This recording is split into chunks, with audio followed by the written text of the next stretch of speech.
बात हो गई पठानगढ़ साहब। पठानगढ़ साहब को बुलाओ जरा।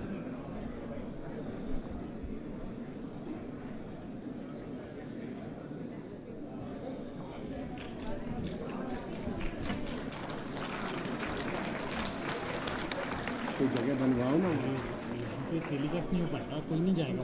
कौन जाएगा? कोई नहीं होगा। सही कह रहे सर। खड़े हो जाएंगे पर टेलीकास्ट नहीं होगा। I request Mr. Kapil Sibal, President, Supreme Court Bar Association, and Ms. Rachna Shrivastava, Vice President, Supreme Court Bar Association, to kindly escort Honorable Dr. D.Y. Chandrachud, Honorable the Chief Justice of India, along with Honorable Mr. Justice Sanjeev Khanna, Honorable the Chief Justice of India Designate, along with Mr. R. Venkat Ramani, Learned Attorney General for India, to the dais.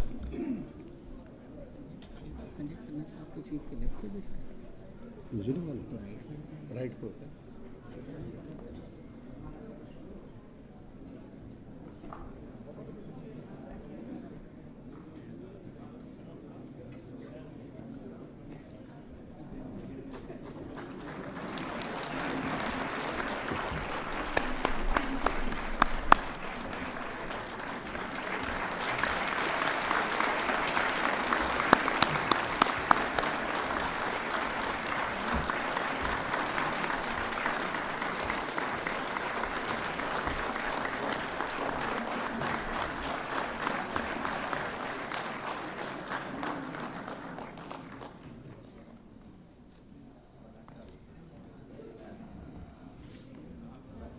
I request Ms. Jyoti Parashar, Member Executive, Supreme Court Bar Association, to present a bouquet of flowers to Honorable Dr. D.Y. Chandrachud, Honorable Chief Justice of India. I also request Ms. Nandini Gupta, Member Executive, Supreme Court Bar Association, to present a bouquet of flowers to Honorable Dr. D.Y. Chandrachud, Honorable the Chief Justice of India. I request Mr. Sushil Tomar, Joint Secretary, Supreme Court Bar Association, to present a bouquet of flowers to Honorable Mr. Justice Sanjeev Khanna, Honorable the Chief Justice of India Designate. I request Mr. Mukesh Kumar Singh, Member Executive, Supreme Court Bar Association, to present a bouquet of flowers to Honorable Mr. Justice Sanjeev Khanna, Honorable the Chief Justice of India Designate. I request Mr. Anil C. Nishani, Member Executive, Supreme Court Bar Association, to present a bouquet of flowers to Mr. R. Venkat Ramani, Learned Attorney General for India. I request Ms. Rachna Gandhi, Member Executive, Supreme Court Bar Association, to present a bouquet of flowers to Ms. Kalpana Das, wife of Honorable Dr. Justice D.Y. Chandrachud, Honorable the Chief Justice of India.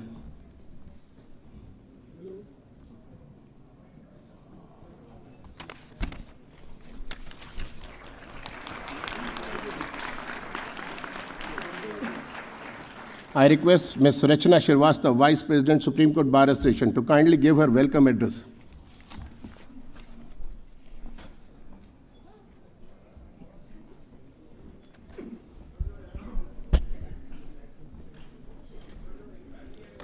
Thank you, Vikrant.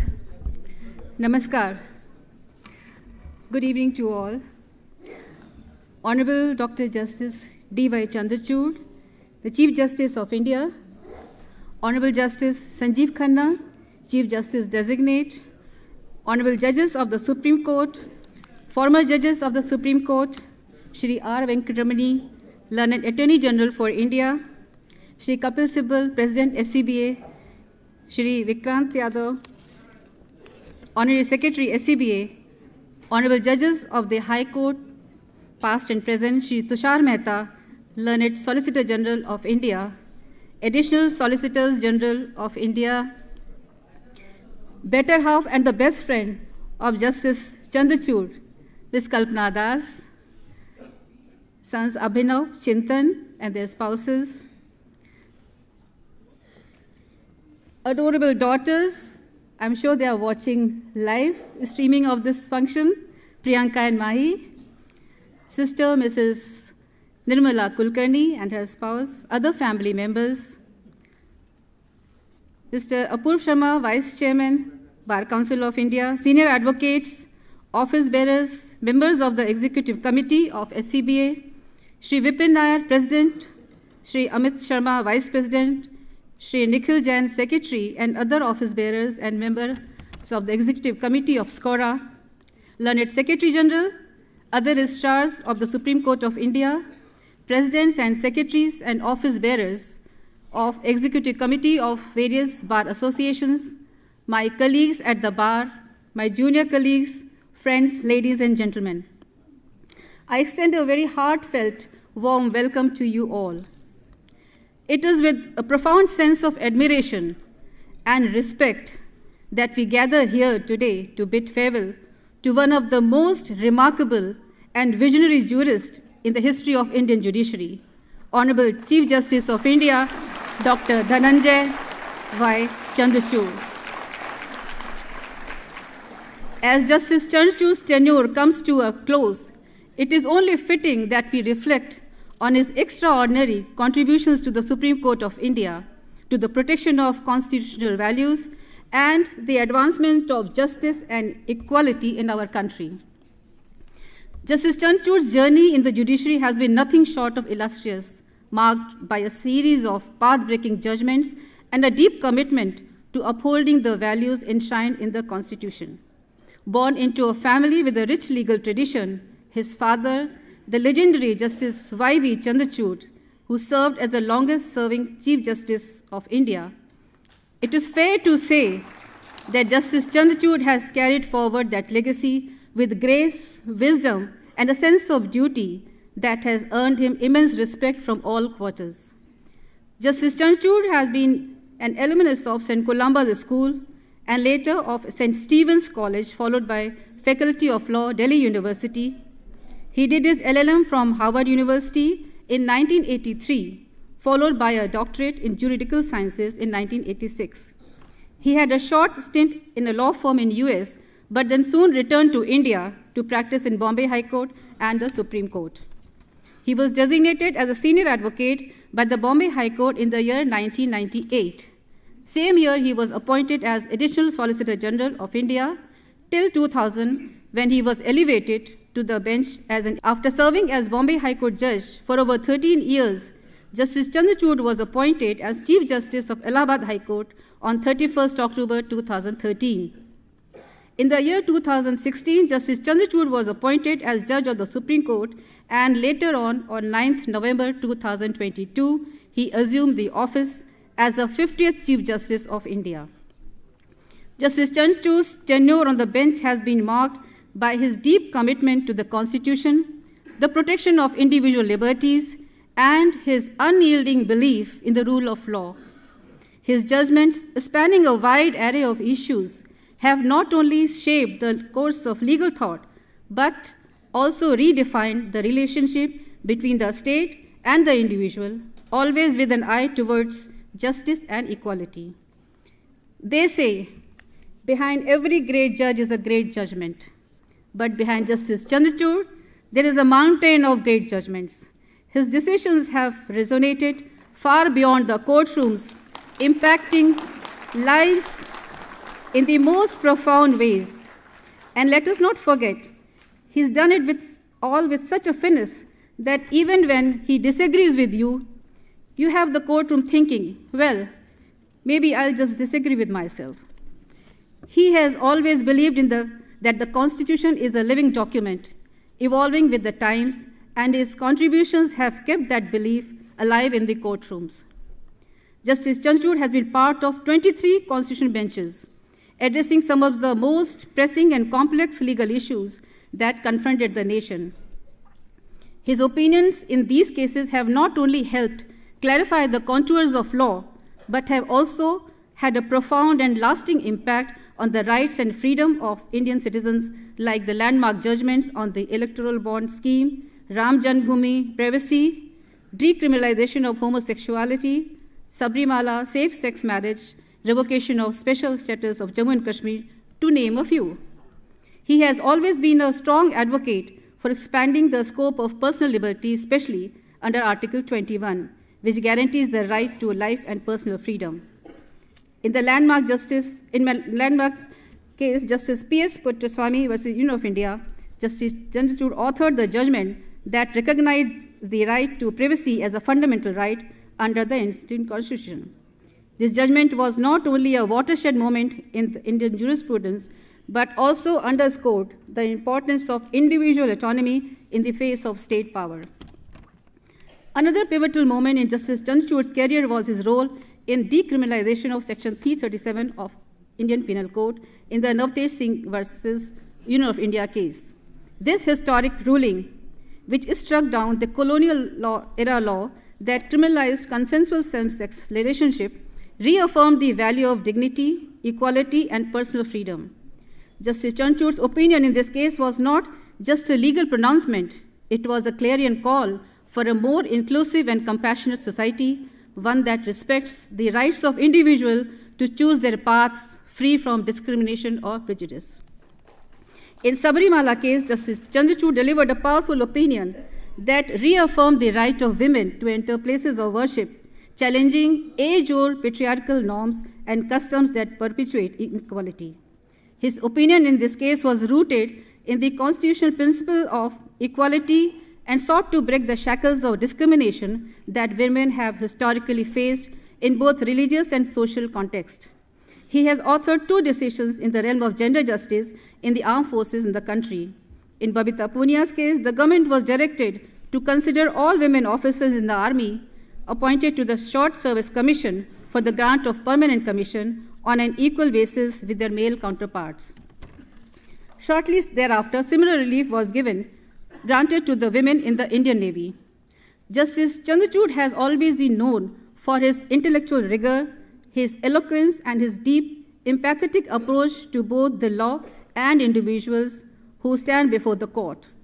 He has approached every case, no matter how small or large, with the same sense of responsibility and care, always mindful of the impact that his judgment would have on the lives of people.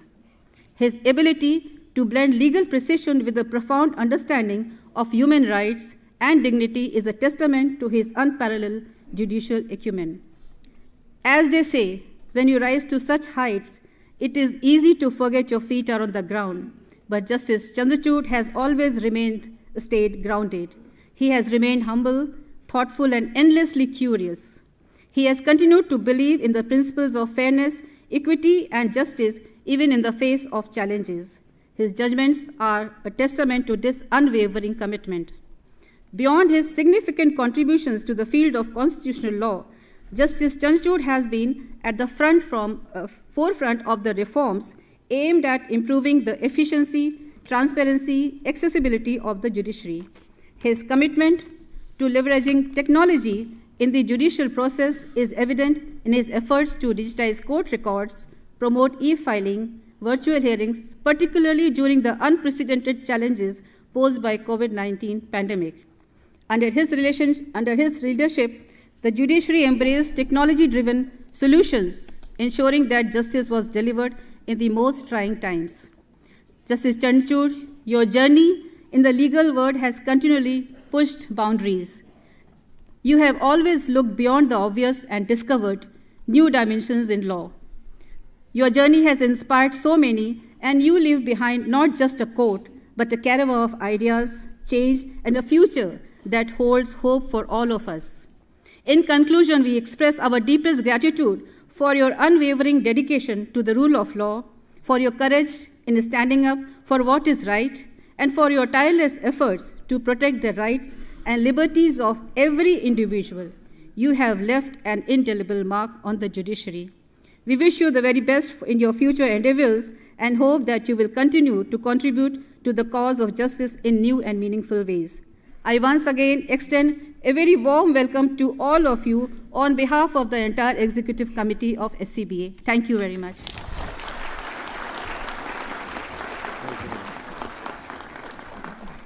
Thank you, ma'am. I request Mr. Kapil Sibal, President, Supreme Court Bar Association, to kindly address the August gathering.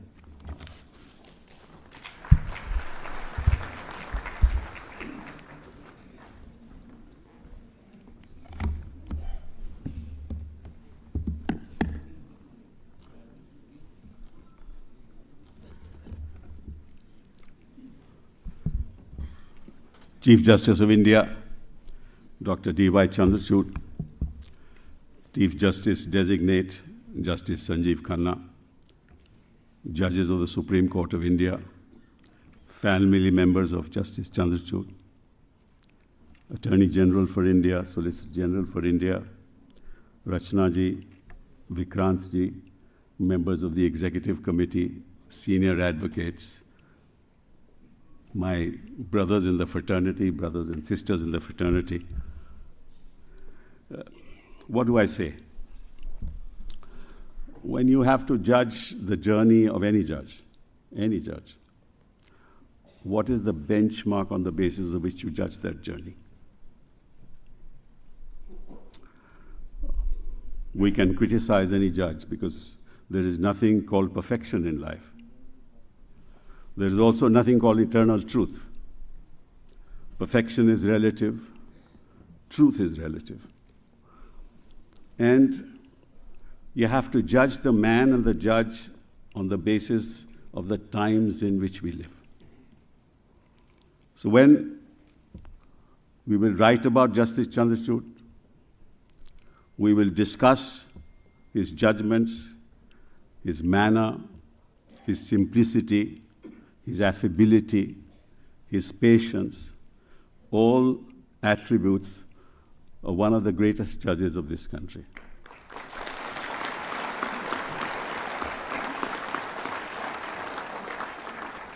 Many of you don't know that I have had the privilege of arguing before his father, who was the judge of the Supreme Court of India for 17 years. He became a judge in 1978, and he left office in 1985. And he was Chief Justice for 7 years and 14 days.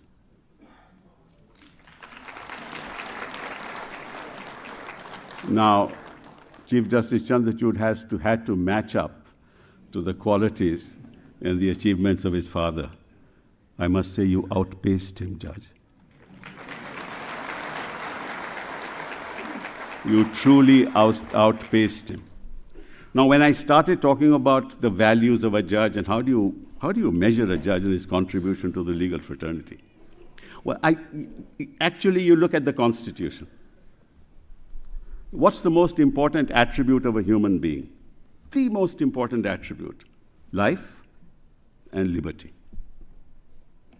Most important attributes. No person can be deprived of his life or liberty, save in accordance with procedure established by law. And the law is declared by the Supreme Court, sometimes wrongly, sometimes rightly. But you judge the man and the judge on the basis of that yardstick. How often, how passionate, how committed he was to life and to liberty. The other yardstick on which you judge a person is, did he further the cause of equality before the law?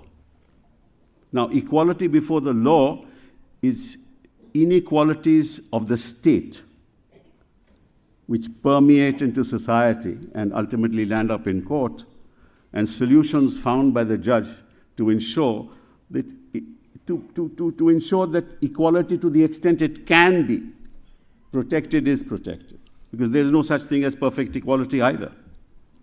So you move in an imperfect world, in an imperfect court, and you judge the judge by how often he has moved towards perfection, to defend life, to defend liberty, and to serve the cause of equality. Sir, that's the yardstick on which we will remember you. And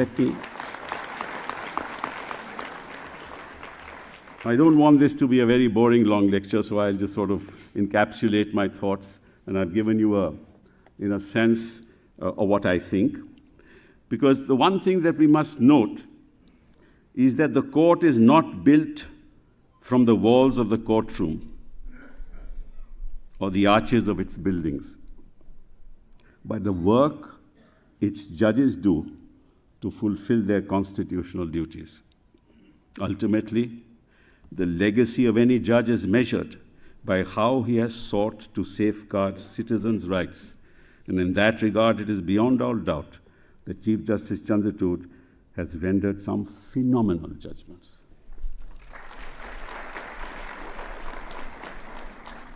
Your tenure was deeply rich, generative, bringing with it the development of a vast landscape of law, thereby impacting the future course of the justice delivery system. Through your judgments, you demonstrated a willingness to chart unknown waters and to reflect that this Chandrachud has perhaps exceeded the legacy of his father, who was the longest-standing Chief Justice of India.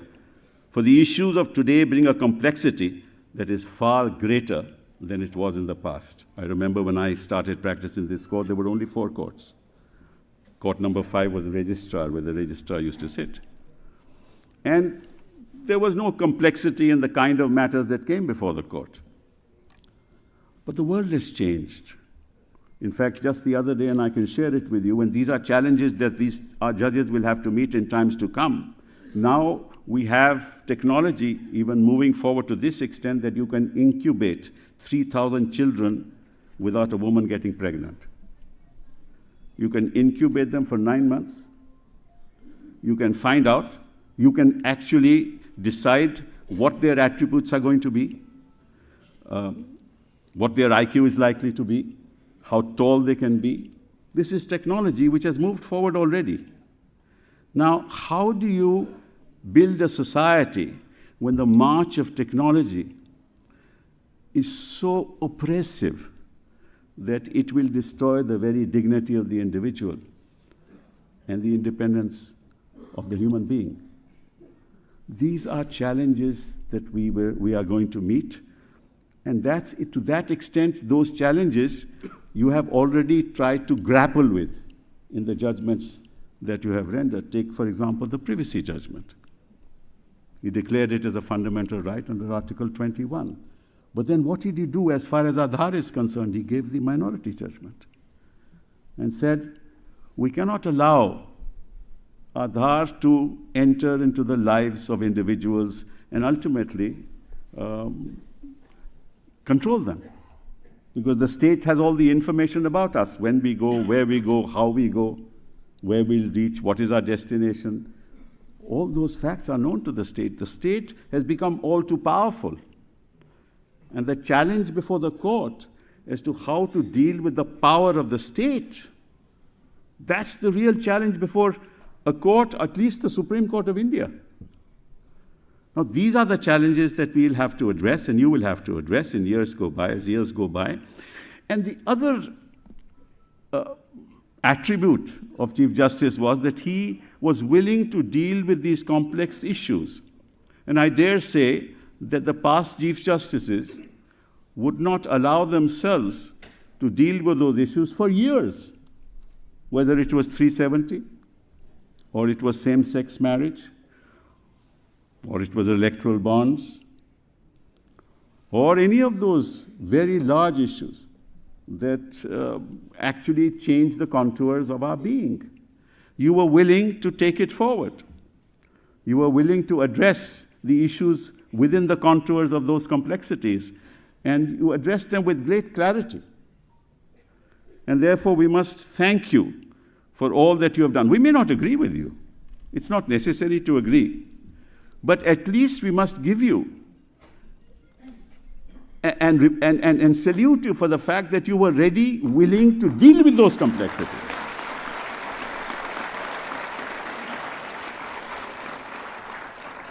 Now, I can go on and on. I can go about pluralism. I can go about secularism, what he has done for that. I can go about the expanding equality through embracing diversity. That's what he has done, expanded equality by embracing diversity. And you're a trailblazer in this regard. The kind of protections of disability rights, of the judgments articulate a strong rights-centric jurisprudence that reinforces the dignity of the individual and firmly places the burden on government and society at large to remove barriers and enable access for persons with disabilities. We all know that there are about 50 to 90 million people in this country who suffer from disabilities. And you were the first Chief Justice to take on the battle, and you took it on with great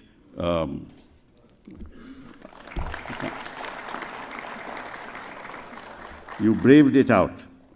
You were a staunch votary of nothing about us without us. You want to talk about disability rights? Have us there to talk about them. That's the greatness of this great judge. I can just go on and on and on. Caste issues, dismantling gender stereotypes, access to justice and contributions to the legal fraternity. What have you done? You have actually given access to the millions of people in this country who want to watch what our judges are doing, how they are delivering justice. And then one day, I mean, whether it's good or for the bad, there's going to be a forensic audit. There will be. Because if you expose yourself to telecasting, then people are going to start criticizing you. But the fact of the matter is that you took on that challenge. You allowed people to criticize you. What can be braver than that? So, finally, let me say, you will be remembered for what you have done and also for what you have not done. You have been a pioneer, a torchbearer, and a groundbreaking innovator. You will be remembered for being one of the most patient judges to have ever adorned this court. You did not allow your temper to get the better of you, and I have never seen another judge with such limitless patience and passion for the law. We will forever think fondly of your rare combination of sagacity, systems thinking, and meticulousness, and your judgments will speak for you after you leave the walls of this hallowed institution. I wish you well. I wish you Godspeed. And let me tell you this. The journey of a lawyer, whether on the bench or at the bar, never ends. Your journey never ends because you have to, your contributions to the law and society will continue. And let me end this with a little poem that I have rendered for you. This is how it goes. I'll give you the thing later. I wish to say right at the start, you're a class apart. I wish to say right at the start, you're a class apart. You set the bar, walk the talk, monitored outcomes like a hawk. Thought of those who had no hope, marginalized and simple folk. Pulsated with the people's will, meandered through the law with skill. Matters which lay dormant for years, you dealt with them unlike your peers. No rancor, with patience and ease, you waded through turbulent seas. The institution has your stamp, unlike others who never planned. With an even hand, you oft displayed ends of justice seldom frayed. Freedom of speech, fraternity, you leave behind a legacy. Judgments whose fragrance will last, revisited notions of the past. Free speech and human dignity, cherished notions of privacy. Alternate means of justice spurred Lok Adalats to be preferred. Arbitrary actions you abhorred, moral values underscored. Batting in the final test, you played your innings with great zest.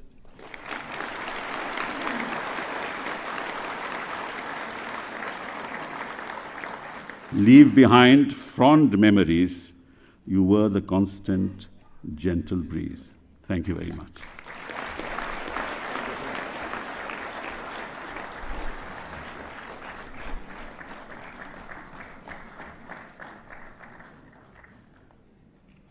I now request Mr. R. Venkatramani, Learned Attorney General for India, to address on this occasion.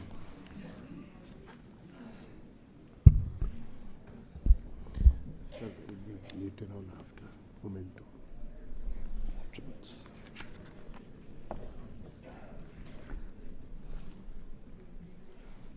Since a week I was musing, 'cause as the day of retirement of Chief Justice was coming closer. But I see the auditorium packed like this in the evening, as we saw the court packed in the afternoon. I was wondering whether it is a welcome speech or a farewell day. I think in one sense, as far as Chief Justice Chandrachud is concerned, it makes the same sense. But sir, I was musing as to what I can talk today evening, as my learned friend Mr. Kapil was talking about, not a mere formality, not a mere talk.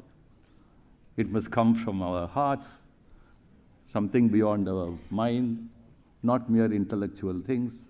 Because after all,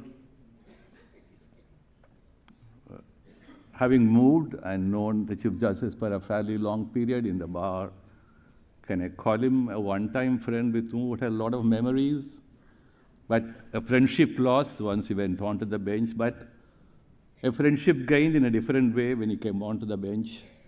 I was wondering, what do I say? And then each one of us, when you're called upon to speak on occasions like this, you will find that we try to say many things about the qualities of a human being in different ways as we perceive them differently and we experience them differently. So it is, I thought, let me try to connect all my little reflections of Chief Justice Chandrachud as a 1, 2, 3, 4, 5 personality all put together. And but then again in the afternoon in the ceremonial court, I was thinking, and well, all these farewell speeches are very good.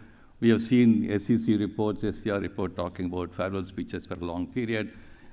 And but in essence, what do they convey? I mean, I think they try to convey to this, that this institution composed of human beings and those who are called upon to enter an office of great dignity, relevance, value, and responsibilities. And each one of the honorable judges who come on to this court have done their great contribution in understanding this fundamental relevance of the institution. So, having made these little introductory remarks, let me try to read what I wrote, a small piece, but I suppose all of us would like to hear as much as possible. I should not eat into a time in the evening when Chief Justice Chandrachud would have other things, other greeting, other people waiting for him to greet and say, share their warmth, etc. In 1979, Bob Woodward and Scott Armstrong published The Brethren, about which the Los Angeles Times Book Review said, explosive, the most controversial book on the Supreme Court yet written. In the introduction to the book, they wrote this about the US Supreme Court. For those nearly 200 years, from 1789 onwards, the court has made decisions in absolute secrecy, handing down the judgments in formal written opinions. Only these opinions, final and unreviewable, are published. No American institution has so completely controlled the way it is viewed by the public.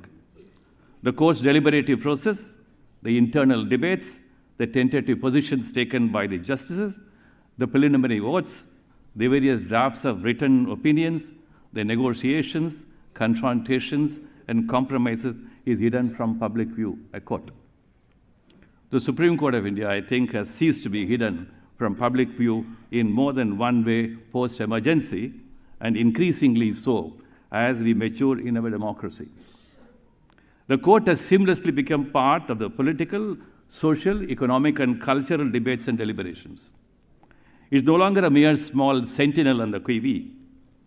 To enter the office of a judge of the Supreme Court in the times when the role of the court as a social and a political institution has changed is a challenge by itself.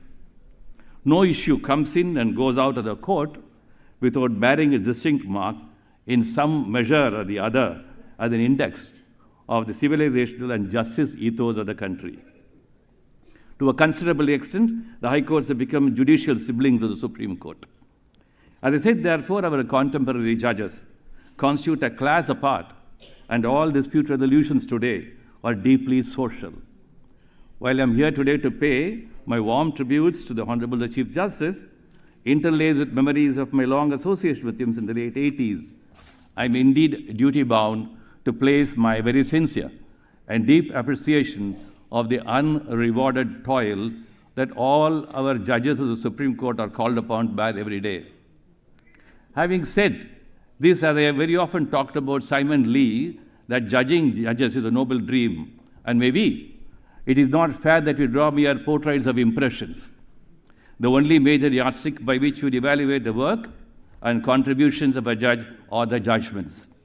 The varying degrees of warmth, courtesy, grace, and the regard which judges extend to the bar will always remain personal with us. What will continue to remain as part of institutional history is the contribution of the learned judges in shaping democracy and rule of law. We also know that the Supreme Court is neither an oasis nor an isolated, unconnected, or an island unconnected to the rest of the judicial work in the country. The manifold ways through which and by which the Supreme Court has taken upon itself the task of organizing, arranging, planning, and executing the several wings of administration of justice and contributing its functioning and have added to the bulk of the work of the court. A willing Chief Justice and companion judges get engaged. Going back to the book The Brethren, it is observed that about Justice Stewart, who aspired to become a Chief Justice, and how he thought about it, I quote, "The Chief also had the additional course of administering the court and managing the building. In terms of pure lawyering, it was better to be an associate justice. All law, no nonsense. Did he want to be involved in all the tedious little decisions? To oversee committees and groups like the Judicial Conference, which was the board of directors, or the federal judiciary and the judges' lobby? No," he concluded. He did not want to be bothered. If he got a job of a chief, he would rarely see his family and even less time to relax. On a deeper level, there were big pluses. On a superficial level, on a deeper level, there were not so many. Less law, more bureaucracy, unquote. So it is that we are looking at a Chief Justice who understood the role of both of a judge and that of a Chief Justice as including both law, good deal of law, and bureaucracy, good deal of it, but in a way that blended, that is relevant to the contemporary Indian needs. Before I place my observations on the large number of judicial pronouncements, which have become an indelible part and organic part of our constitutional jurisprudence, I think I would have done less in the farewell speech if I did not talk about the intricate connection with the Chief Justice brought between the adorable value systems as a human being and the complex task to be performed as a judge of this court. Let me look at some of the rare small things the Chief Justice did by humanizing matters relating to the court. For instance, the Supreme Court rules substituting the word Jamadar with supervisor, granting the necessary allowances of female law clerks who work from home, treating the experience of the judicial law clerks as periods spent in the profession for the purpose of the AOR examination, adding a little warmth to the environment of the court by enabling specially able persons to manage a restaurant, ensuring expansive creche facilities within the premises of the Supreme Court, and providing for the health care of the employees in the legal fraternity within the premises of the Supreme Court, and many such small acts of warmth, grace, and understanding will remain as part of the legal fraternity's diaries and in the memory of the staff of the court, for whom all these little measures meant hugely. And what to say of the Museum of the Court in its modern technology avatar, located in the previous judge's library space. Chief Justice Chandrachud leaves behind him stories of very many happy and joyful minds and hearts, such as women officers in the armed forces, his deep empathy for the disabled sections, who always deserve more, and of course, the members of the higher judiciary, and all the senior designates who now constitute what I may call the rising middle class of the Supreme Court bar. There is always a room and space for equality expansion. All of us know that besides the testing times of COVID and the call of lockdown, etc., coupled with the technological revolutions happening all around the world, the need to convert the court into a modern institution where ease of work for all concerned as partners in effective justice delivery was irresistible. Chief Justice Chandrachud, ably aided by his colleagues in the court, has opened up a new chapter in the history of the Supreme Court by converting the court into a full-fledged technology court. While there are many more things to be done and achieved in this regard, we must unhesitatingly record our deep sense of appreciation of the relentless and single-minded pursuit of the task of converting the court into an e-court of many faces by Chief Justice. The work accomplished in the domain by the Chief Justice will be remembered forever as part of an endeavor altering the functioning phase and the bureaucratic dimensions of access to justice, made real by creatively and imaginatively invoking technology tools is to the credit of Chief Justice. In doing so, he had the assistance of the other honorable judges who sailed along with him in opening up new vistas and visions of access to justice. The idea of taking justice to the doorsteps of those who need to reach the court is thus now firmly entrenched. We'll also remember how very gently but firmly, and so in his very own characteristic persuasive way, the Chief Justice endeavored to bring about a change in the attitudes of the members of the legal fraternity in becoming techno-friendly and moving away from the mass and pile of paper books. I hope very soon both the corridors of the court and the courtrooms will look more modern by being paperless. We will not say that the Chandrachud era with all its companion judges will take the credit for this transition. I must place on record in the course of my travels to certain parts of the world and interaction with both legal fraternity and judicial institutions, I found that the remarkable achievements brought about by the E-Courts Committee under the leadership of the Chief Justice are deeply appreciated and well received as good models for emulation.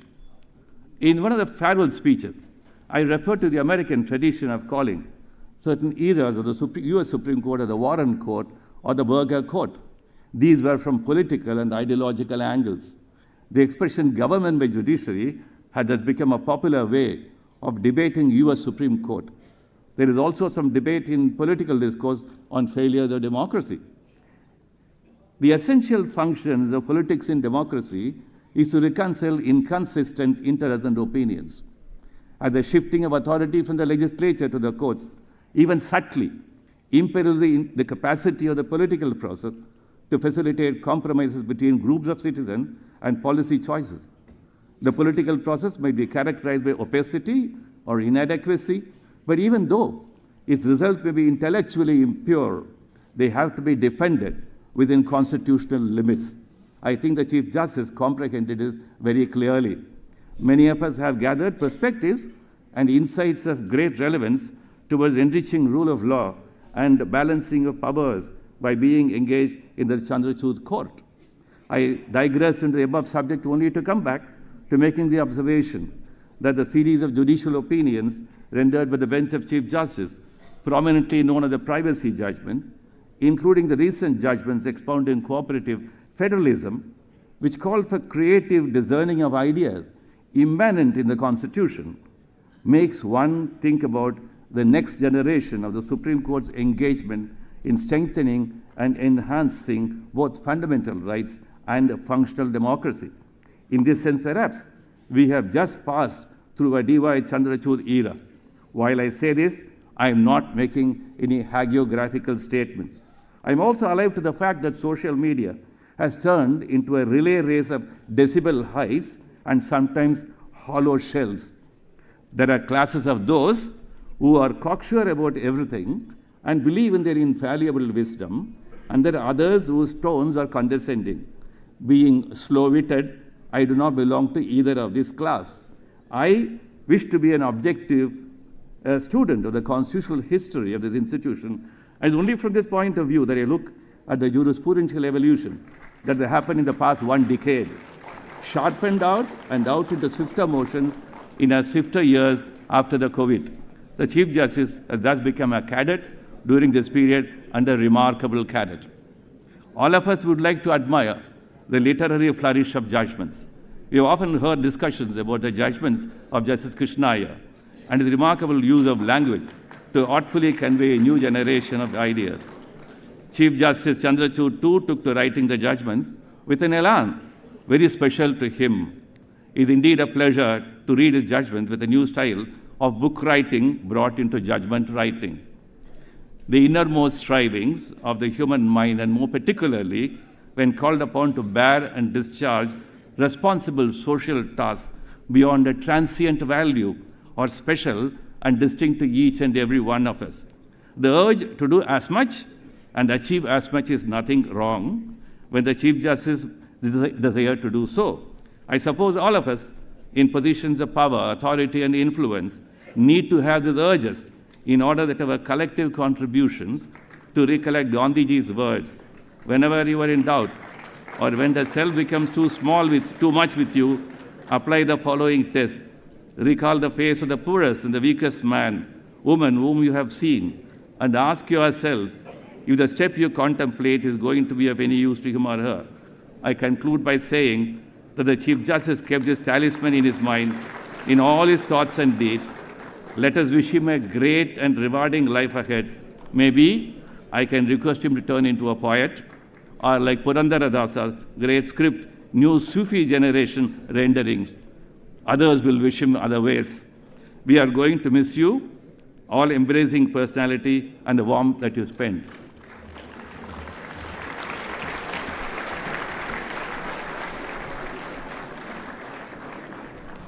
Thank you, sir. I now request Honorable Mr. Justice Sanjeev Khanna, Honorable Chief Justice of India Designate, to kindly address the occasion.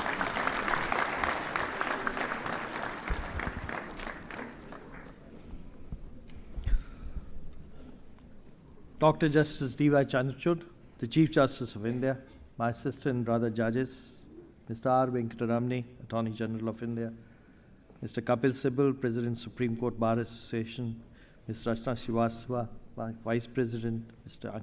Vikrant Yadav, Honorary Secretary, members of the Bar, ladies and gentlemen. When a towering tree in the forest of justice steps back, the birds pause their song, the winds moves differently, other trees shift and adjust to fill the void. But the forest will never be quite the same again. From Monday, we'll feel the change deeply. An emptiness will resonate through the sandstone pillars of this court. A quiet echo within the hearts of the members of the bar and the bench alike. The words, how we truly use the words to summarize contribution of a personality like the Chief.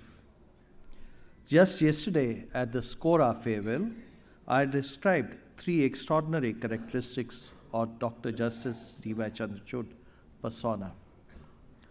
First, I said he is a scholar as much as a jurist who seamlessly juggles between monumental judgments, all at the same time embodies calm and composed demeanor, both in the court and in life. 38 constitutional bench judgments, including 2 just pronounced today. This is a record which will remain unbroken.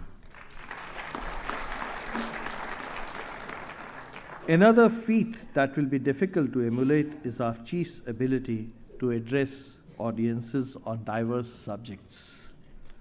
During one of the conversations I had with him, he said that it was his 3rd speech on the same day. The Chief, you are not only an eloquent orator, but you equally have command and mastery over the written word. He possesses a rare ability to bridge traditional wisdom with contemporary thought into a seamless connectivity with old principles and new innovations of legal philosophy. This makes him more a scholar and also a true judge. In the words of Lasky, he has full sense of seamless web of life. He is a statesman, he is a jurist, he is a thinker and a lawyer. Secondly, I spoke about his self-discipline and unwavering work ethics. This to me is not only visible in the courtroom conduct, but also in his personal life. For example, at the age of 64, he gave up his favorite dish, a bowl of curd. The third aspect is, as a Chief Justice, he had a mission to improve this court. Under his leadership, several critical institutional developments took flight, from construction of a new chambers to Supreme Court building to establishment of a dedicated war room and staff welfare activities. That apart, as a technology buff, Chief has transformed this court to bring technology and court at the doorsteps of the litigants, be it through live streaming, hybrid hearing, AI translation, or e-filing, making our life and life of millions of people, hundreds of lawyers, so much at ease. Apart from the three, I'd like to add two more facets to the list. First, I must speak about his profound compassion, a force that drives him to build a just world wherever he walks. Throughout his tenure, he has relentlessly pursued this goal of making this court a sanctuary of inclusivity, accessible to all. Consider, for instance, the creation of Mitti Cafe, a remarkable space run entirely by different abled individuals, or his dedicated reforms to make this court truly accessible, welcoming those who for long have found these spaces daunting or obstructive. Secondly, I must speak about his continuous flow of energy. Somebody has remarked, a person doesn't need brilliance or genius, all he needs is energy. Chief, you clearly combine the three, genius, brilliance, and energy, leaving us to wonder what is the source of your energy.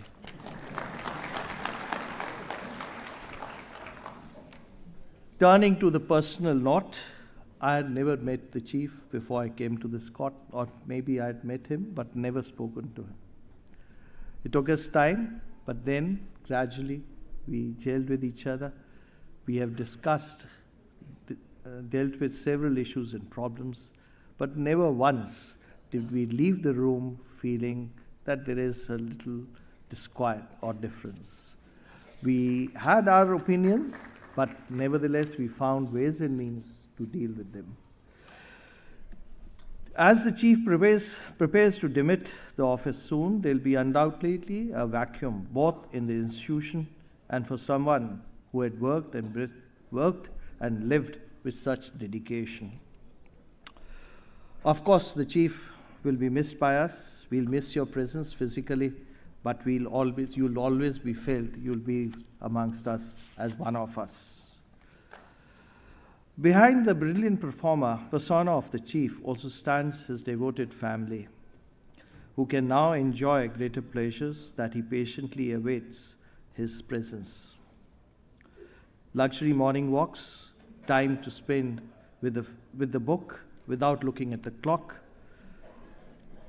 unhurried conversations. I'm aware that Kalpana Das, children Abhinav, Chintal, the daughters Mahi and Priyanka, sister Nirmal Kulkarni, brother-in-law Dilip Kulkarni, sister-in-law Chitra Das, have been a quiet force behind him. They must be looking forward to the new journey we'll have with them.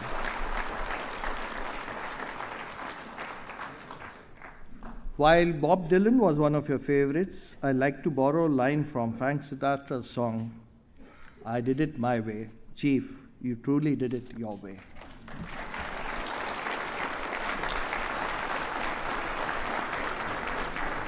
Thank you, Manan.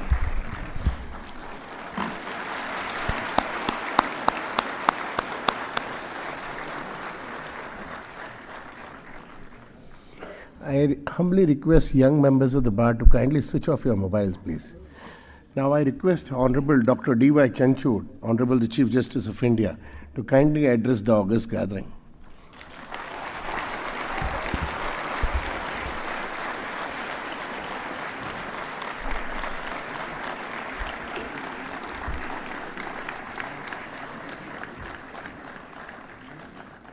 very good evening to everyone here this evening. Honorable Chief Justice of India designate, my very dear brother and friend Justice Sanjeev Khanna, distinguished sister and brother judges of the Supreme Court, Mr. R. Venkatramani, the Learned Attorney General for India, Mr. Tushar Mehta, the Solicitor General, Mr. Kapil Sibal, the President of the Supreme Court Bar Association, Ms. Rachna Srivastav, Vice President of SCBA, Vikrant Yadav, the Secretary, and all the office bearers of SCBA, and of course, Skora, Vipin Nair, Amit Sharma, Nikhil Jain, and all the other members, the members of the registry, all the senior and junior lawyers who've come in such large numbers that you have truly left me humbled, my own family. But last not the least, all the former judges, both of the Supreme Court, I can see Indiradi in the audience, of the Allahabad High Court who have come here. My dear friend Pradeep Baghel is here in the audience. Thank you so much for such a great honor. What more can I expect from life?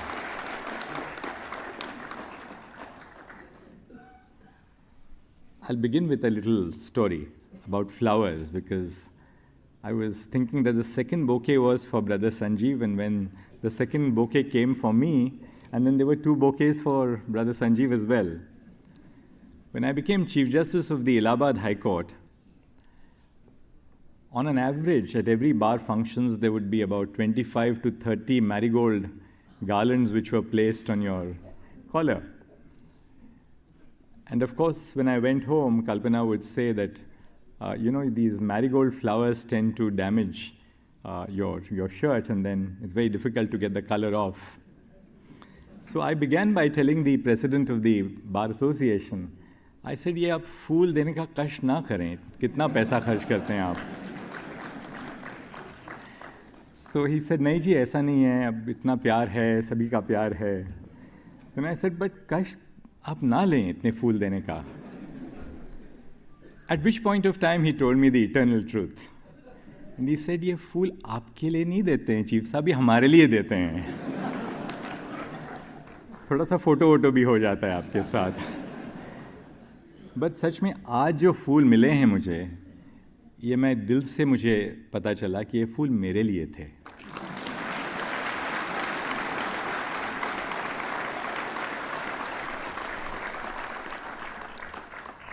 क्योंकि दिल की बातें जो छुपाई नहीं जा सकती. Well, it's a moment today of Thanksgiving. It's a little bit of time for looking back in time. But before that, I would like to thank from the bottom of my heart the Supreme Court Bar Association for organizing this event, and for all the beautiful words which have been said by each one of the speakers who preceded me. Brother Sanjeev Khanna, I'm really touched to the core by what you've said. Thank you so much, Rachna. Thank you, Kapilji, for these beautiful words in the poem. Thank you so much, AG. And thank you, really, all of you, for giving me this great honor together with my family. I don't want to be very long, but it's obviously a time when I must acknowledge those who have played a very critical role in my life. And who more, or who better, to begin with than my own mother. I was a sick child.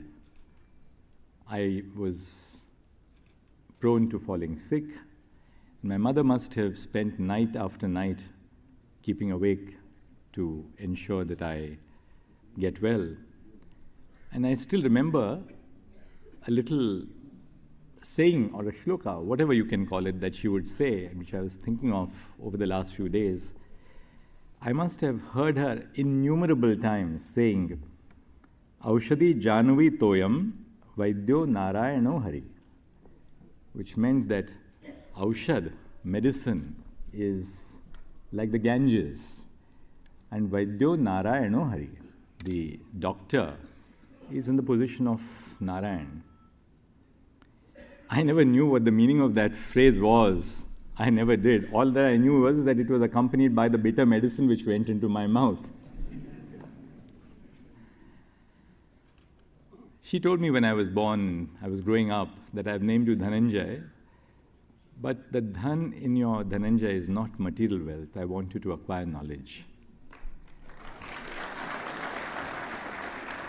Like most Maharashtrian women, she was very powerful. Ours was a woman-dominated house. My mother dominated everything at home. And I think women from Oriya are in the same pattern. So my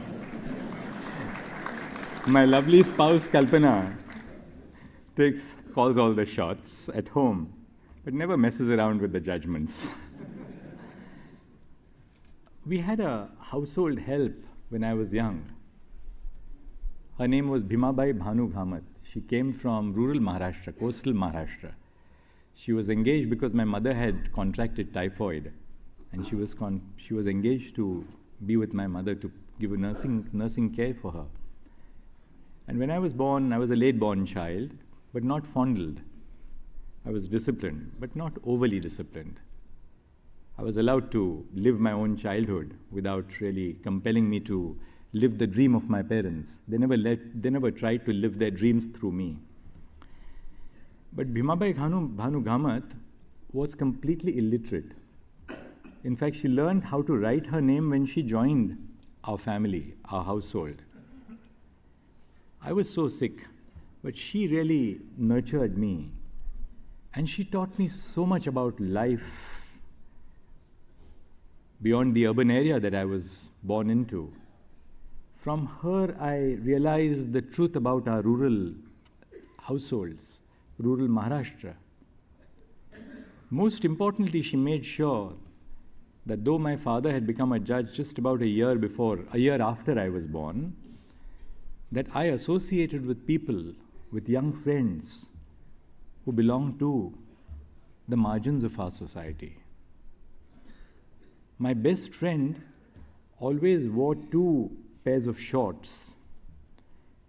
And the reason why he wore 2 pairs of shorts was not because he had too many, but because he wanted to hide the holes in his shorts.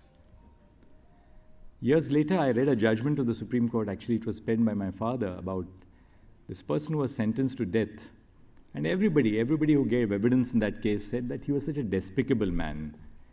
He would wear shorts with many holes. But I remembered that story when I was reading that judgment. In so many which ways it reflected the true character of India, at least when I was growing up. But I learned so much from her, and there's rarely a day of my life when I think both my sister and I don't remember her. I'll say just a few words about my father, who was a mentor, a good friend, a dear friend to me. He taught at the Government Law College, and so many of the great doyens of the bar, Fali Nariman, Soli Sorabji, Anil Diwan, Ashok Desai, all of them were his students. He was very disciplined, but he didn't discipline us as children. He thought that we should learn the ideals of discipline looking at the way he led a disciplined life. 2 things which I'd like to share with you, otherwise I can go on forever about a parent, as all of us can. He bought this small flat in Pune. And I asked him, why on earth are you buying a flat in Pune? When are you going to go and stay there? He told me one thing. He said, I know I'm never going to stay there. But he said, I'm not sure how long I will be with you.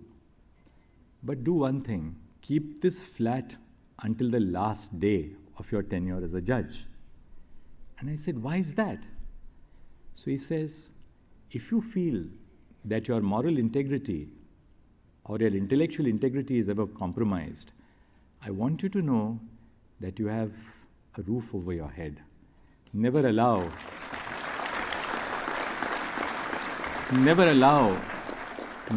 yourself to be compromised, either as a lawyer or as a judge, because you have no place of your own. When I was young and I was growing up and I was in Delhi University, everyone you had to do a subsidiary subject, and all my friends were taking either philosophy. Most of them were taking philosophy, which was a subject where you read for one evening and passed. You had to only pass.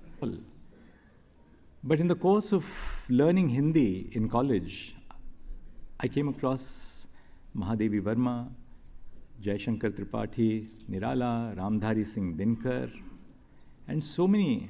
Munshi Premchand, Gaban I must have read at least a dozen times. Just I read Cry the Beloved Country by Alan Paton later, which really inspired me. So he inspired me to do Hindi. Almost 30 years later, when I was to go to the Allahabad High Court, I realized how important it was, because very often the advocacy in English would end with, "Please, Your Lordship."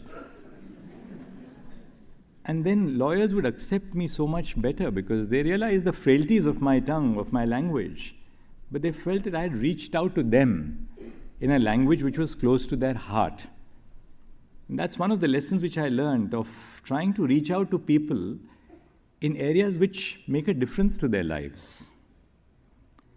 So the last 24 years of being a judge have been filled with challenges, they've been filled with triumphs, they have been filled with personal tragedies, they've been filled with unlimited personal happiness.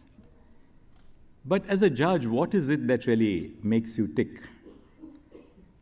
I'll just tell you a few incidents which have really made me tick in the last so many months. Yes, you write judgments which make a difference to the nation. You write important judgments on constitutional law. And we've got this complexity of law before us now. The Insolvency and Bankruptcy Code, the Electricity Act, the Competition Act. You just name it and you have new and complex areas of law coming up before us. But truly, what makes us tick as judges is the impact which we have on the lives of common citizens. Just yesterday, last week, Brother Pardiwala, Brother Mishra and I had passed an order allowing for 2 visually challenged candidates to appear at the interview of the Rajasthan Judicial Service Examination. They were ousted on the ground that they were disabled and they didn't meet the benchmark disability requirement. After they appeared for the interview, we were told that they have qualified and they are in the select list. That's what makes us tick. 2 weeks back, an aspiring doctor with myopathy of the lower limbs was told that his disability is more than 88%, and therefore he was told that he cannot become a doctor. But he had scored so well in the NEET undergraduate examination. 2 medical boards said that he is not worthy of becoming a doctor because his disability is very high, but his mind was brilliant. We got him examined by a 3rd medical board and then passed an interim order that that student must be enrolled to the MBBS this year, and I'm sure that the student will do well. Or what about the student from the IIT Mumbai who was admitted to the IIT Mumbai, a child of a daily wager, who was not able to gain admission for the reason that the fee which he had to pay, or the documents which he had to upload, could not be uploaded within time. We said that he must be given admission. Or a Dalit student who was admitted to the IIT Dhanbad but couldn't conjure up 17,500 rupees to gain admission to IIT Dhanbad. His sister had given him a credit card, but he was not able to operate the credit card. But we gave him admission. What about, we are talking about now, I don't know their names, but I'll give you one more name which all of you know, about Sara Suni, one of the members of your bar, who is both, she suffers from a hearing and a speech impairment, but who needed a sign language interpreter. And we gave her a sign language interpreter. So these are really things where you realize that a judge makes truly a difference to the lives of people. When you become a judge, the first thing that you come face to face with are your own fears, because as lawyers, we can decide what cases to accept and what cases not to accept. Of course, occasionally judges can recuse, but you can't recuse every evening. As a lawyer can say that, well, I'm busy in a part heard before another bench. You have to take up everything which is dished out into your daily work under the roster prepared by the Chief Justice. And I was confronted with my own fears because I was predominantly a public lawyer, a public law lawyer. And then suddenly I was catapulted into a situation where my first sitting after 11 years as a judge on the division bench was to head the tax bench. I'd done a little bit of tax work when I was Additional Solicitor General of India between 1998 and 2000. But there I was trying to confront my own fears. How am I going to handle a tax bench, learning how to head a division bench for the first time? Or to head the commercial court, to deal, we didn't have commercial courts, but these were what we call the motions court. I had no clue about how to deal with commercial work.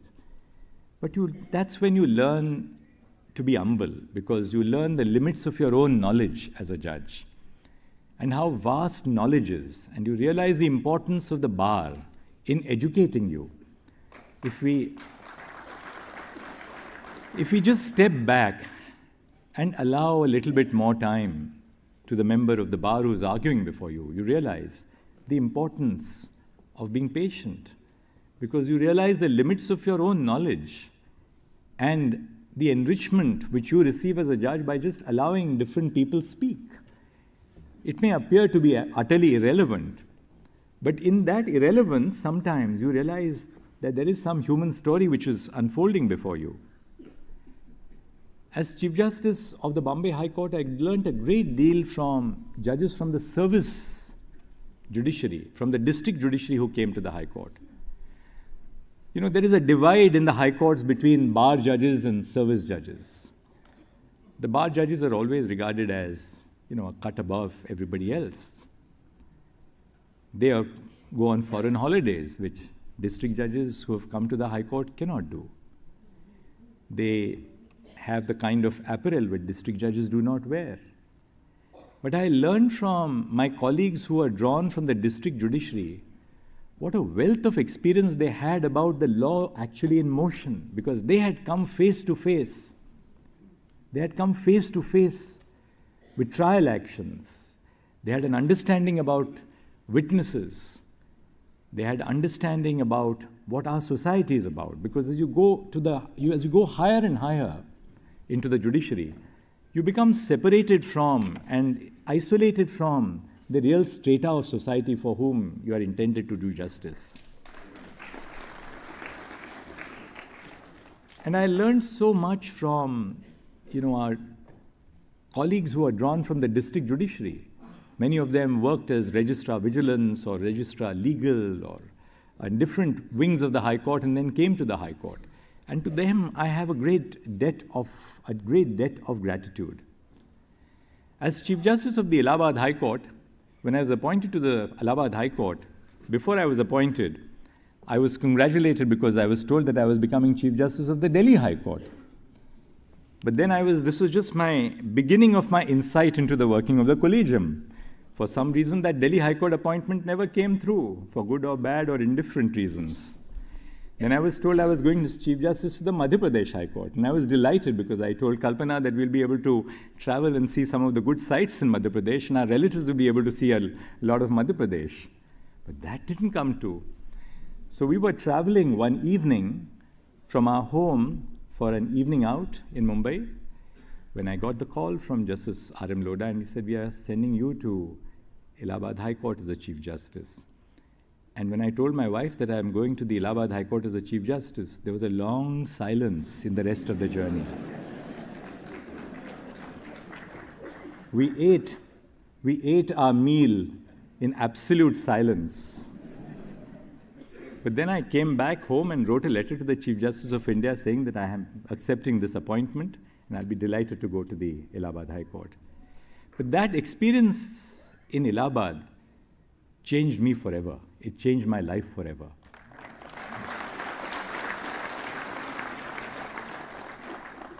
Growing up in Mumbai, we were fond of going to nice restaurants. As judges, we were service members of clubs like the US Club. US is not United States, but the United Services Club. run by the Army, Navy and Air Force. When we went to Allahabad, we realized that these appendages of urban life are no longer available in Allahabad. But in that little nest which we made our home, you realized how little you need in life to be happy. We made that, Kalpana and I made that our home, and we gave it our everything.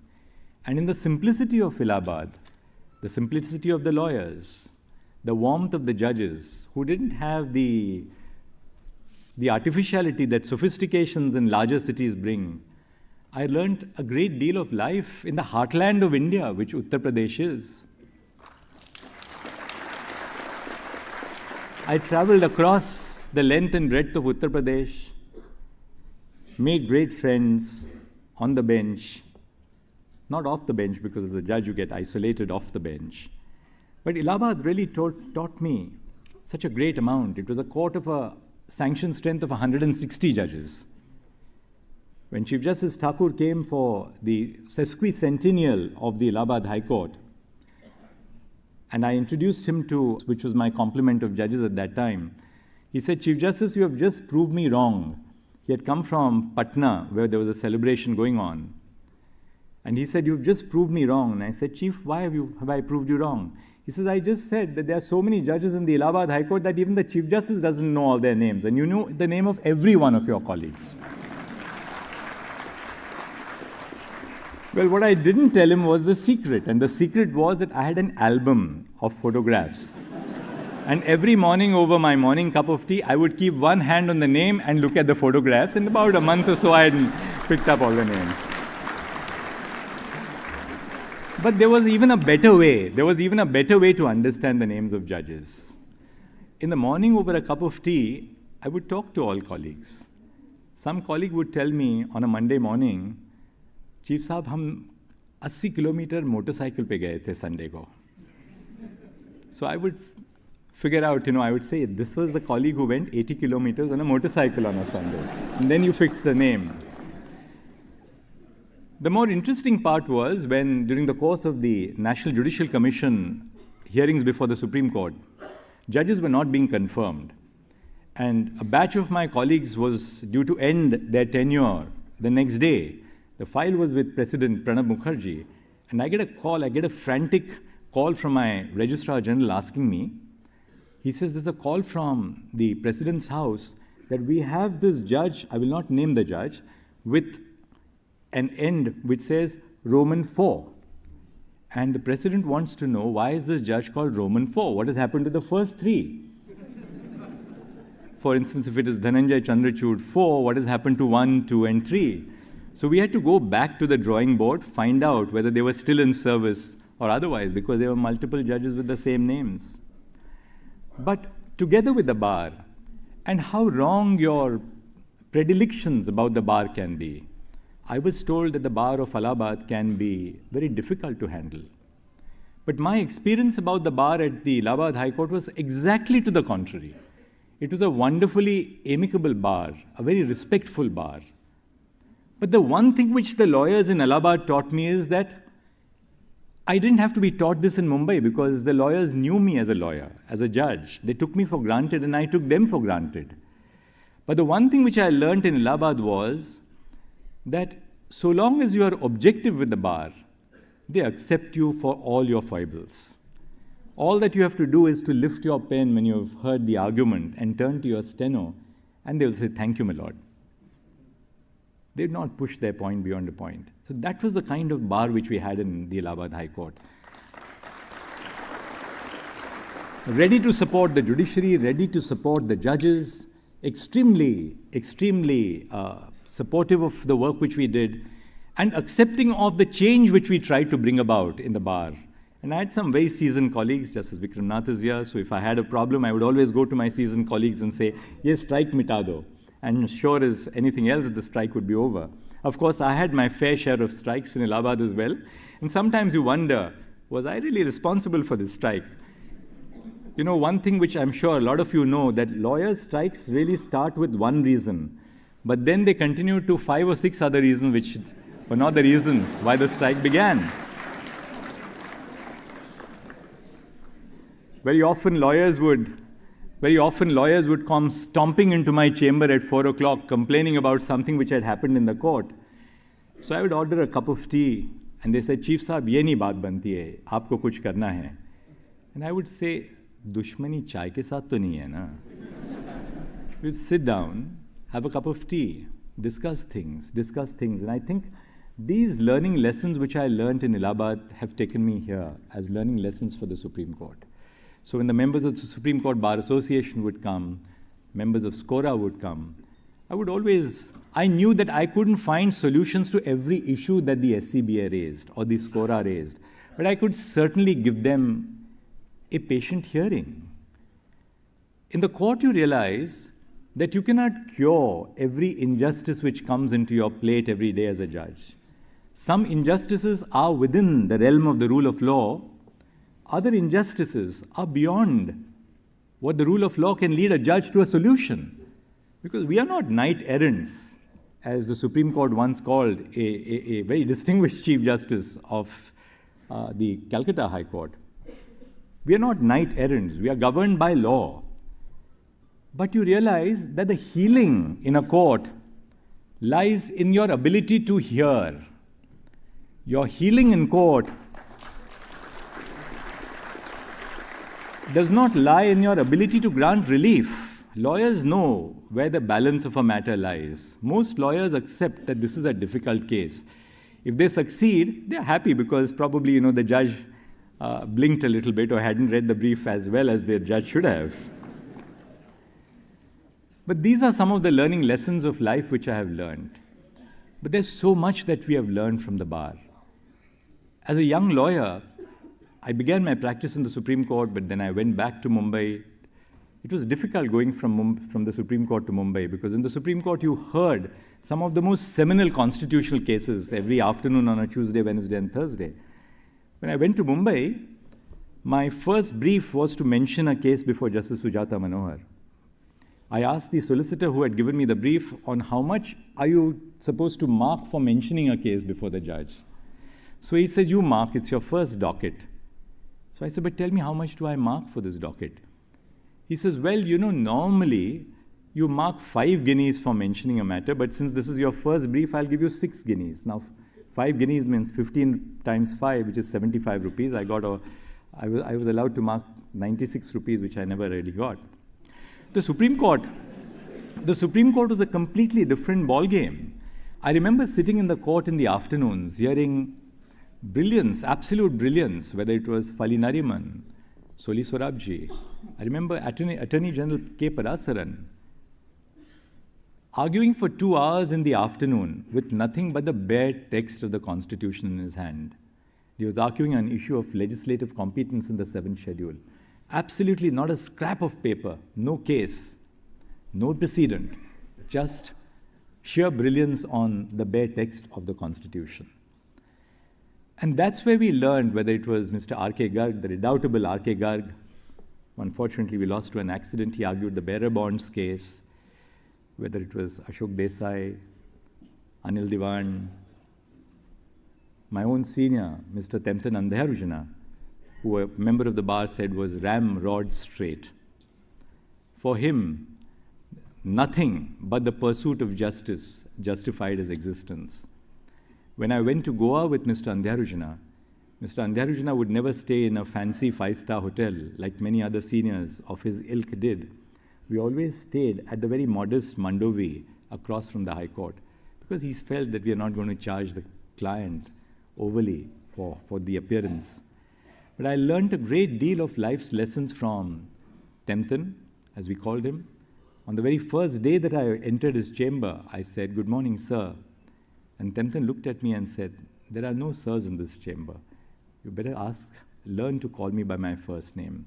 So this relationship was a relationship of calling each other by our first names, but obviously a relationship of great respect, of affection, of love. So these are some of the experiences of my life which have changed me and made me the way I am. I just wanted to tell you that some of the changes we have made are in pursuance of my strong belief that sunlight is the best disinfectant. I know in so many which ways I've exposed my own personal life to public knowledge.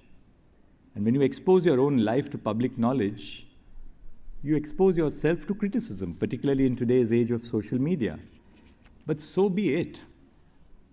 My shoulders are broad enough to accept all the criticism that we have faced.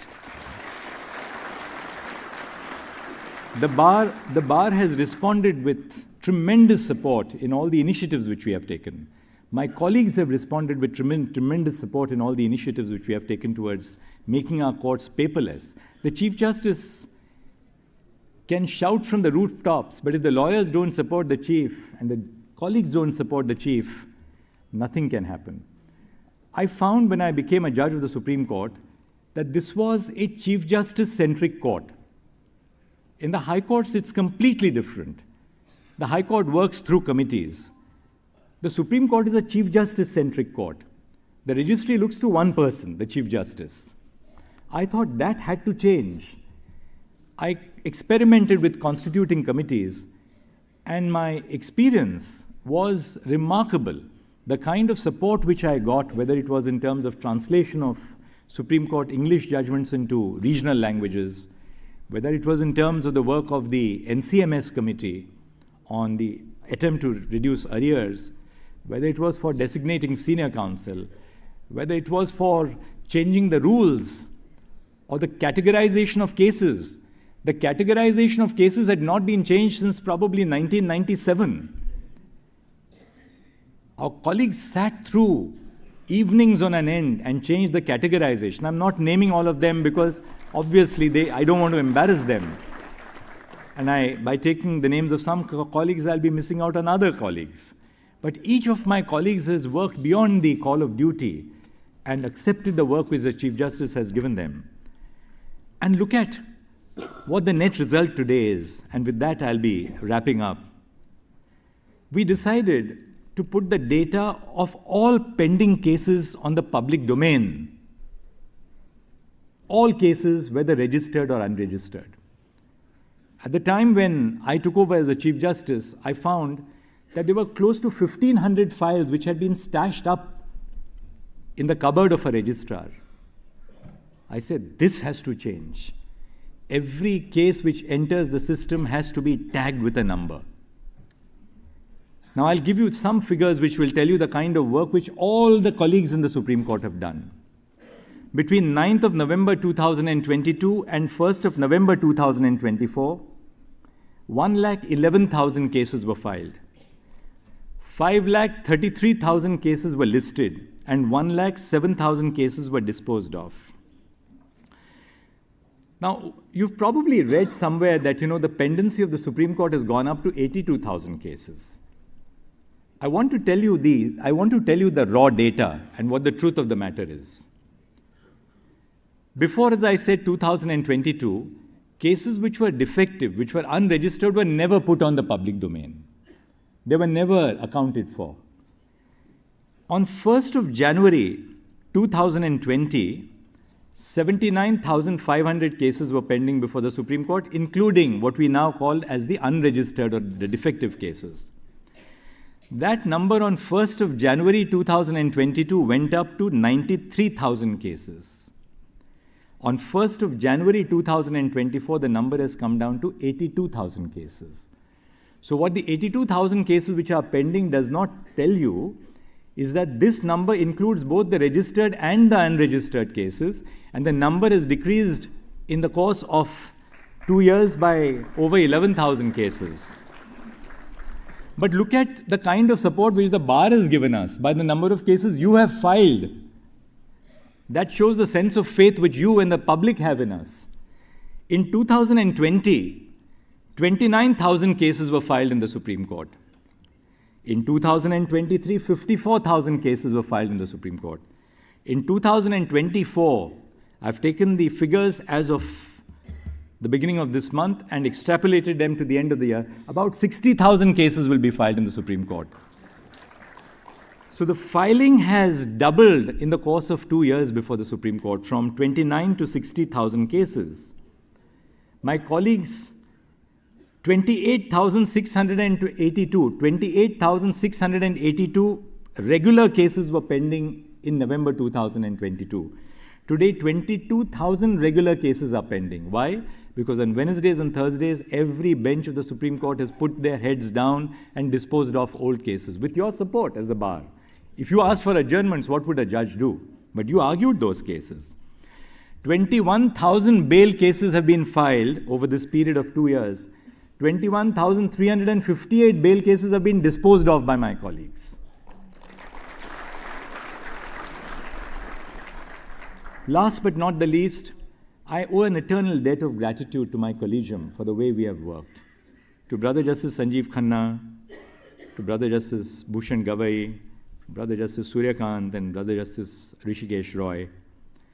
We sat through the collegium, sometimes making tough choices, tough decisions. As Mr. Sibal said, you cannot always assure that a human decision is correct, but it at least must be reasoned, it must be spoken to, it must be a decision which is deliberated upon. We never had a difference of opinion. We never left a meeting with a sense of rancor.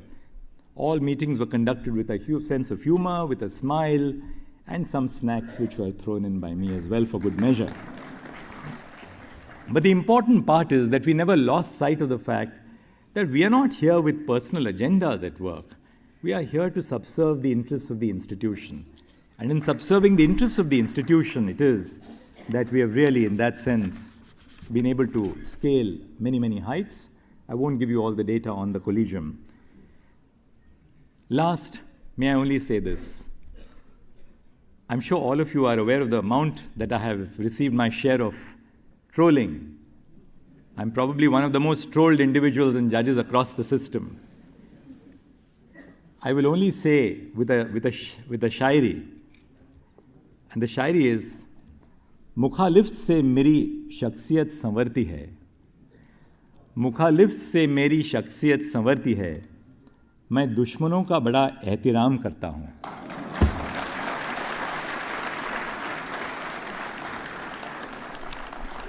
But on a lighter vein, I'm just wondering what will happen from Monday, because all those who trolled me will be rendered unemployed.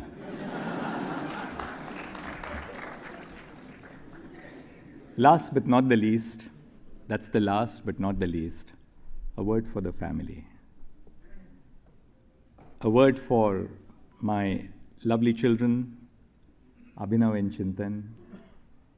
I keep on telling them that, look, I hardly get to see you. Why don't you come to Delhi? At least come here and argue your cases in the Supreme Court. I'll at least see you once in a month. And they said to me, Dad, we'll do that after. Why should we bring disrepute to your name and our name by coming here when you are a judge?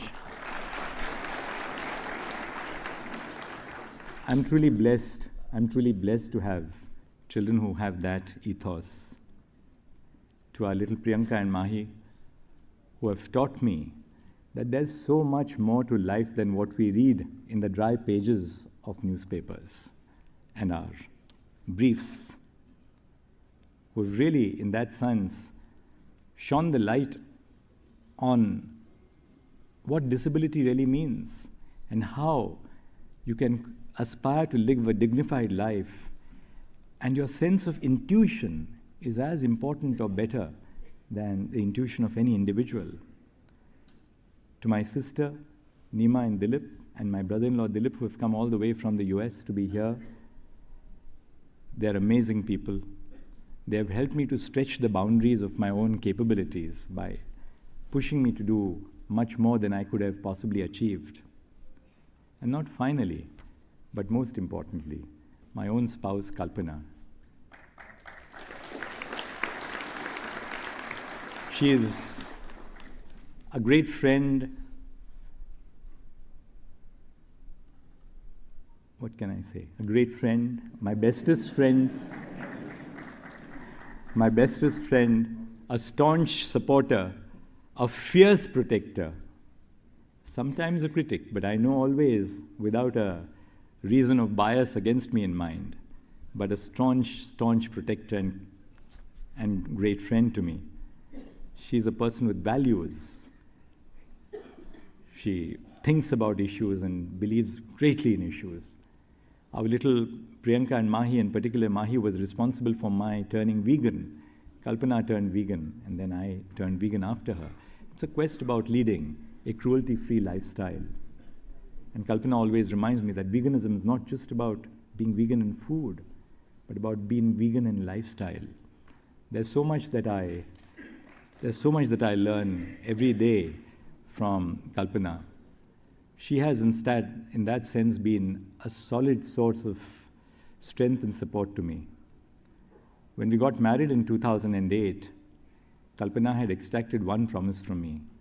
She said that I'll not wear any jewelry except that the wedding ring that you give me. She's truly that kind of a woman of character, a woman of strength. Today, as I'm talking to you about all the memories that I've gained in the last 24 years as a judge, I suddenly feel 65 years of age today.